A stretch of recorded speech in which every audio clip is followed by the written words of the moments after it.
Laughter erupted from inside. Blinking water from my eyes, I saw a crowd of young men and women, their gazes mocking. In the center stood Cheryl, smug as ever. Make her kneel. A heavy boot slammed into my back, forcing me to the floor. Cheryl sneered, clutching a bottle of liquor. You know Milton can't stand you, you pathetic leech. Sneaking a baby to trap him? Today, you'll regret ever carrying his kid. She thrust the bottle at me, expecting fear, but I didn't even bat an eyelid. When she poured the fiery whiskey down my throat, I didn't struggle. I didn't want Milton or his child. I drained the bottle, wiped my mouth, and looked at her. Got more? Cheryl spat, you're insane. She grabbed a glowing hot curling iron, its tip red with heat, and lunged toward my eyes. A scream cut through. Blood. She is bleeding everywhere. Agony ripped through my core, my face paling to ash. Cheryl froze, then smirked, her cruelty reignited. Dropping the iron, she stomped hard on my belly before anyone could react.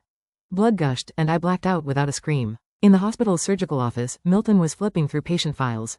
A nurse burst in, clutching a surgical consent form, her voice urgent.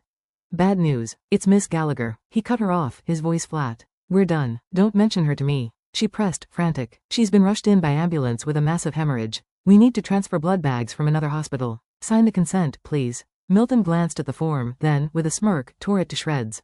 You think I'd fall for this? Didn't expect her to bribe you all. She is obsessed with me. She'd never lose my kid. Even if she's dying, I'm not signing. He brushed off her pleading tug and strode out, flipping his phone to do not disturb to block any further schemes.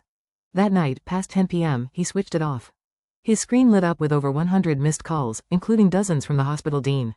Frowning, he muttered, Claire, bugging the dean now? Talk about shamelessness. He called to apologize, but the dean's voice was ice. Get back to the hospital, now. The line went dead. Puzzled, Milton drove over, ignoring Cheryl's pale, fidgety expression in the passenger seat.